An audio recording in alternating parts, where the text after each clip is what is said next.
Court में PPA, Gopichand जी से लेकर फाल्गुनी, अशोक जी, सब लोग शॉक थे। फिर अशोक जी की एंट्री हुई, पीपीए की एंट्री हुई और जो हमारा युद्ध कोर्ट कचहरी पुलिस स्टेशन, कोर्ट कचहरी, डिफरेंट कोर्ट कचहरी पुलिस स्टेशन, हम लोग पुलिस कस्टडी पीसी के लिए लड़े कि पुलिस कस्टडी हो आदिल को। आदिल जो है जीसी लेकर, जुडिशल कस्टडी लेकर वहीं से वहीं बेल कर फरार हो जाना चाह रहे थे। पुलिस के हाथ नहीं आना चाह रहे थे, पुलिस को इंक्वायरी नहीं करने देना चाह रहे थे। बट हम लोग दिन रात काम धंधा छोड़कर, मैं काम धंधा सब कुछ छोड़ छाड़ कर पुलिस स्टेशन, एडवोकेट, जज साहब के सामने जाके हम लोग वहाँ पे लड़ रहे थे केस। फाइनली हमें पुलिस कस्टडी मिल गई और हम लोग आज आथा रोड जेल से आदिल को लेकर आ गए पुलिस कस्टडी में। उनका मेडिकल करने लेकर गए हैं। अब उनको सारी पूछताछ की जाएगी। मेरे पैसे जो 1.5 करोड़ 1 करोड़ 60 लाख, दूसरे 10 लाख का घपला है जो इस पुलिस स्टेशन में नहीं बन सकता, वो कहीं और पुलिस स्टेशन में बनेगा। और भी बहुत 3-4 केस है जो मैं गई नहीं हूँ, मेरे पास समय ही नहीं है वो करने के। पहले ये केस तो ख़त्म हो यहाँ का। तो आज पुलिस कस्टडी मिली है, अब सारी इंक्वायरी होगी। थोड़ा सा सुकून मिला है, हम लोग लड़े हैं, विक्ट्री हुई है। राखी जी, इनके वकील ने जब आज एंटर कर रहे थे कोर्ट में, उसके पहले मीडिया से सबसे बड़ी बात की थी कि उनके तरफ से कुछ कॉल्स आ रहे हैं, उनकी माताजी को कॉल्स आ रहे हैं, काफ़ी कुछ बोला है उन्होंने। क्या लगता है किस तरफ से उनके, ये कितनी सच्चाई है इस बात पे आपको? उनके पहली बात तो आदिल के वकील में दम ही नहीं है। वो बहुत ही फंबल मारते हैं कोर्ट में। सारी धाराएं जो वो है वहाँ पे सेक्शन, तो वो भूल जाते हैं। हमारे एडवोकेट उनको याद दिलाते हैं। सिर्फ मीडिया में आके उनके पास तो और कुछ बोलने को है ही नहीं, क्योंकि हमारे एडवोकेट मुंह तोड़ जवाब देते हैं, जैसे फिल्मों में आप देखते हैं, मिलॉर्ड, तारीख पे तारीख, ये सारी चीज़ें। हमारे एडवोकेट जो है अशोक सौरगी, फिर फाल्गुनी, फिर हमारे पीपीए गोपीचंद जी, मुंह तोड़ जवाब उनको दे रहे हैं। वो सारा फंबल मार रहे जज साहब के सामने, बिल्कुल भी वो एकदम डरे हुए हैं। तो उनके पास कुछ है ही नहीं बोलने को, इसीलिए वो मीडिया ने घेर लिया, तो कुछ तो बोलेंगे ना, इसलिए वो झूठे इल्ज़ाम डाले हैं। मैं तो उनके माँ बाप को खुद बात करना चाहती हूँ। उनके माँ बाप तो फ़ोन ही नहीं उठाते हैं मेरा। मैं तो खुद पूछना चाहती हूँ उनके पिता से। आदिल का एक वीडियो है जो कह रहे कि मेरे पिता के पास सारे कागजात है, आतिक भाई जो है बेंगलोर में, उनके पास गाड़ियाँ हैं, मेरे पैसों की ली हुई गाड़ियाँ यहाँ वहाँ रखी हैं। या तो आदिल मुझे वो गाड़ियाँ दे दे, मैं बेचकर अपने पैसे ले लूँ। कोर्ट मुझे क्या ऑर्डर देते हैं उसके पर डिपेंड है कि ये पैसे कैसे देंगे मेरे। और मैं पुलिस से रजनी साड़ू के मैडम जो ओशिवारा पुलिस स्टेशन में है, सीनियर है, एसीपी, डीसीपी, जितने भी हमारे मुंबई में डीआईजी जितने भी हैं, सब पुलिस वालों को मैं ये कहना चाहूँगी कि प्लीज़ आप, पुलिस कस्टडी मिली है तो ज़रा वो इंक्वायरी कीजिए कि इन्होंने 1 करोड़ 60 लाख कौन से अकाउंटों में डाले हैं और वो किसके अकाउंट्स हैं, उनका वो मंगाइए मेल से, किस किस को कितने कितने पैसे बांटे हैं आदिल ने। क्योंकि जिन्होंने इन्होंने पैसे डाले उनको मैं तो नहीं जानती हूँ, वो आदिल ही जानते हैं। तो आदिल ने ही वो कारें खरीदी है, सारी कारें खरीदी है, किसके अकाउंट में पैसे डाले हैं, क्या उन्होंने प्राइवेट अपने अकाउंटों में पैसे डाले हैं या सचमुच कारें खरीदी हैं, या फिर उन्होंने जिनसे कारें खरीदी उनके अकाउंट में डाले हैं, अपने डैडी के अकाउंट में डाले हैं, या आतिक भाई के अकाउंट में डाले हैं, या अन्य और लोगों के अकाउंट में डाले हैं मेरे पैसे। मेरे हाँ, या पति चोर के अकाउंट में डाले हैं, या उनकी अन्य गर्लफ्रेंडों के अकाउंट में डाले हैं। आदिल, मेरे जेवर जो मेरी माँ ने मुझे बनाए थे मेरी शादी के लिए, मेरी ज़िंदगी के लिए, आदिल उस दिन तुम्हारी आँख में आंसू था कि राखी, तुमने अपने जेवर बेचकर, तुम्हारा लाइफ इंश्योरेंस निकाल कर 75 लाख वो मेरा लाइफ का इंश्योरेंस, और 70 लाख 60-70 लाख में मेरे जेवर बेचकर मैंने आपके लिए बिजनेस में डाले। आप रोए थे उस दिन। आदिल भूल कैसे गए? तुम दुनिया से झूठ बोल सकते हो, अल्लाह से नहीं। तुमने कहा 1 साल में मैं पैसे दे दूंगा, उसके बदले 1 साल के ऊपर हो गया। आप मानने के लिए तैयार नहीं हैं। प्लीज़ मुझे तो नहीं, पुलिस को तो जवाब दो। देश की जनता भी जानना चाहती कि उन पैसों का क्या किया आपने। मुझे वो मेरे पैसे चाहिए आदिल। मैं अपने हक के लिए लड़ रही हूँ, वो मेरा हक है।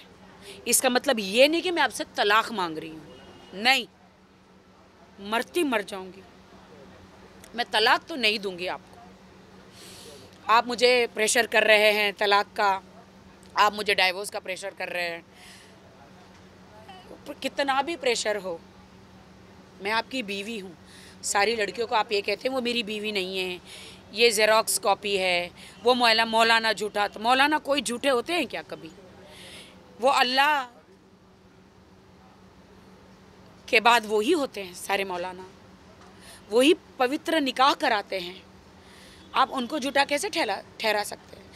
रजिस्टर मैरिज कैसे झूठा ठहरा सकते हैं? आदिल ने ऐसा किया, बोला कि मौलाना झूठा है, क्या बोला आदिल ने? वो रिकॉर्डिंग है मेरे पास, वो पति चोर की, जो पति चोर लड़की है ना, जो सबके पति चुराती है, मेरा भी चुराया, मेरा भी घर तोड़ा। वो पति चोर जो है, उसका टाइटल मैंने दिया, उसका नाम इस्तेमाल करने में मुझे घिन आती है उस लड़की का। उसको तो और भी लड़के मिल जाते, कुंवारे शादीशुदा की ज़िंदगी में आके उसे मेरा ही पति मिला, क्योंकि मेरे पति का नाम मैंने इतना बड़ा कर दिया था। घर घर में उसको लोग लाइक करने लग गए थे आदिल को। वो हम लोग फिल्में बना रहे थे, उसके लिए वीडियो बनाया था, उसकी भी 2-4 फिल्में बनने वाली थी, हम कर रहे थे। उसको ऐसा लगा कि आदिल एक अच्छा हाथ है, मैं मार लूँ। उसने बहुत सारे लोगों के घर में हाथ मारे, जूस में पिला के, पति चोर ने जूस में पिला के बेहोश कर दिया। वो आदमी लोग ने मुझे कहा है, एक मोहित जी करके हैं, जूस में पिला के फिर उनके अश्लील वीडियो बना के उनकी बीवियों से ब्लैकमेल करके 10 करोड़ 20 करोड़ 30 करोड़ कमाए हैं पति चोर ने। उसी से फ्लैट लिए हैं इंपीरियल हाइट्स में, इंदौर में, यहाँ वहाँ, BMW, रेंज रोवर, बड़ी गाड़ियाँ लेकर घूम रहे हैं। शर्म आनी चाहिए आपको, मेहनत से कमाई है। किसी के पति को, मुझे डर लग रहा है, क्या आदिल इसके साथ पार्टी में जाता था? क्या आदिल को भी ऐसे ब्लैकमेल किया है? क्या आदिल के भी ड्रिंक में ऐसा कुछ मिला के पिला दिया है? क्या आदिल के भी इनके साथ ऐसे कुछ वीडियो हैं? तो इसलिए आदिल इसको सपोर्ट कर रहे थे, मुझे छोड़ रहे थे, मुझे भी नहीं पता है कुछ। आज मैंने देखा जब आदिल आए थे, आदिल कई दिन पहले एक और बार आए थे पुलिस स्टेशन में, उन्होंने अलग कपड़े पहने थे, आज अलग कपड़े पहने थे। जिस तरह देख रहे पूरे मुंबई में सिर्फ आप ही उनको जानते हो, मैसूर से पूरे मुंबई में देखिए, गए तो पीले शर्ट में थे, उनको किसी ने कपड़े नहीं पहुंचाए। तो पति चोर जो कपड़े भी पहुंचा रही है, बहुत सारी चीज़ें पहुंचा रही है। हाँ, दूसरों के पतियों के ब्लैकमेल किए हुए पैसे जो है मेरे पति पे उड़ा रही है। उसे ऐसा लगता है कि ये छुट के आएगा और मुझसे शादी करेगा। कल हमने प्रेस कॉन्फ्रेंस में देखी आपने शर्लीन और मैं देखती हूँ आप कैसे शादी करती हो, क्योंकि मैं शादीशुदा हूँ अभी। और आदिल से शादी करना इतना आसान नहीं है। आदिल कितना भी कहे मैं मुसलमान हूँ, मैं 4 शादियाँ करूँगी, ना, मुस्लिम लोग भी इतना इजाज़त नहीं देते। हाँ, आप सिर्फ निकाह करते तो आप मुझे तलाक दे सकते थे। लेकिन सल्यूट करती हूँ, धन्यवाद मोदी जी, आप जुग जुग जियो मोदी जी। देश की सारी महिलाएं, मैं आपके चरण छूती मोदी जी। सारी महिलाएं, मुसलमान महिलाएं आपको सलाम करती है कि आपने वो 3 तलाक का जो निकाला है कानून, उसके लिए हम आपके शुक्रगुजार हैं। मुझे नहीं पता कि 3 तलाक का जो कानून मुझे भी एक दिन लागू पड़ जाएगा, मुझे नहीं पता था। अगर मेरे पति ने ऐसा मेरे साथ किया तो फिर से वो एक केस बनेगा। तो बेहतर है मेरा पति मुझे तलाक ना दे। मेरा रजिस्टर्ड मैरिज भी है, ना कोर्ट से दे और ना तीन तलाक मेरे सामने कभी यूज़ भी ना करे ये शब्द। तो ये पति चोर जो है लड़की, मैं कह देना चाहती हूँ कि तुम भूल जाओ मेरे पति से शादी करने के लिए। राखी जी, एक आखिरी सवाल होगा मेरा। जिस तरह आपने कल देखा शर्लिन और आपकी दोस्ती हुई, कई महीनों पहले आप लोगों का केस था, उसमें भी एक केस हुआ था आप पे, आप जेल में गए थे, एंड अभी भी एक केस चल रहा है। पूछताछ कौन जेल में गया था भाई? आपको जेल से पूछताछ के लिए बुलाया था, पूछताछ के लिए। जेल से? Amboli police station. नहीं, अम्बोली पुलिस स्टेशन से पूछताछ के लिए बुलाया था। लोगों का कल आप जिस तरह दोस्ती हुई, लोगों का कहना है कि आप माफ़ कर दिए शर्लिन को, इसी तरह आदिल को भी इन फ्यूचर आप माफ़ करने वाले हो? शर्लिन का मेरा इतना बड़ा केस नहीं है। शर्लिन मेरी बहुत पहले से फ्रेंड थी। शर्लिन देखिए, मैं 10-10 कोर्ट घूम नहीं सकती हूँ ना।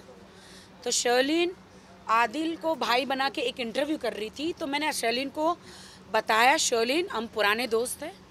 उनके घर पे, उनके बंगले पे गई, उनको कहा शर्लिन एक काम करो, पहले मेरे मोबाइल में ना आप सब देख लो आदिल ने क्या किया है मेरे साथ, फिर आप अपना आदिल को सपोर्ट करो या उसको आप डिसीजन अपना ले सकती हो। आप एक लड़की हो, आपको अधिकार है अगर आपने आदिल को भाई बोला है तो शर्लिन ने सब वीडियो ऑडियो सब देखा, वो शॉक हो गए, उनके रोंगटे खड़े हो गए। मैं तो कि उसके आँख से आंसू भी गिरे कि राखी तुम्हारे साथ ऐसा होता है तो एक आम लड़की के साथ क्या होता होगा, उसने क्या किया होगा। जो धारा 376 की भी जो मैसूर से लगी हैं रेप केस की, और भी अन्य लड़कियां जो बाहर नहीं आ रही है, मैं आपको कहती हूँ, आज वादा करती हूँ, ये पति चोर भी एक दिन आदिल पे केस करेगी। आज वो मीठा मीठा बोल रही है, जेल में कपड़े पता नहीं क्या क्या पहुँचा रही है, वकीलों को पैसे दे रही है, उसको उम्मीद है कि आदिल उससे शादी करेगा। नहीं करेगा। आदिल मेरा पति है। हाँ, मैं उसके खिलाफ कोर्ट में गई हूँ बहुत सारी चीज़ों की वजह से, क्योंकि उन्होंने मेरे साथ अन्याय किया था, और मैं हमेशा उनकी पत्नी रहूँ। आप भूल जाइए। तो शर्लिन एक अच्छी लड़की है, समाज सेवा करना चाह रही है डेफिनेटली, और आज हम दोनों दोस्त हैं। किसी से मदद मांगना, मदद की गुहार मांगना कोई बुरी बात नहीं है। तो शर्लिन का मेरा केस चल रहा था, तब सारी ज़िंदगी तो मैं केस कोर्ट में घूम नहीं सकती ना। तो मैं धन्यवाद करना चाहूँगी वाहिद भाई का कि कल की प्रेस कॉन्फ्रेंस में उन्होंने शर्लिन से कहा कि आप दोनों दोस्त बन गई है तो अब केस वापस ले लीजिए। तो शर्लिन ने भी वादा किया है कि हाँ 8 मार्च को आपको पता चल जाएगा। तो मैं शर्लिन का, वाहिद भाई का शुक्रिया अदा करना चाहती हूँ। मेरा जो केस है आदिल के खिलाफ वो बहुत गंभीर केसेस है, वो घरेलू केसेस है। क्या बोलते हैं वो, कौन से, क्या बोलते हैं, डोमेस्टिक वायलेंस, मनी मैटर, धोखाधड़ी, चीटिंग के, फिर 420, फिर एक्स्ट्रा मैरिटल अफेयर्स, वही शादीशुदा ज़िंदगी में बीवी को मारना, बीवी होते हुए भी बाहर एक्स्ट्रा मैरिटल अफेयर्स करना, बीवी के माँ के जेवर जो उसकी माँ रही नहीं है, वो बीवी की पूंजी है, वो और वो दूसरी लड़कियों को दे देना। मेरे बहुत सारे केसेस हैं, 2-4 केसेस तो अभी मैंने किए नहीं हैं, उसके लिए मेरे पास वक्त नहीं है, पहले इससे निपट लूँ। बहुत बहुत शुक्रिया आप सबका। बाद शायद उनकी कस्टडी ख़त्म होगी और शायद मैसूर पुलिस वापस आके उनको लेकर जाएगी। मुझे नहीं पता है ये, मुझे ऐसा लगता है।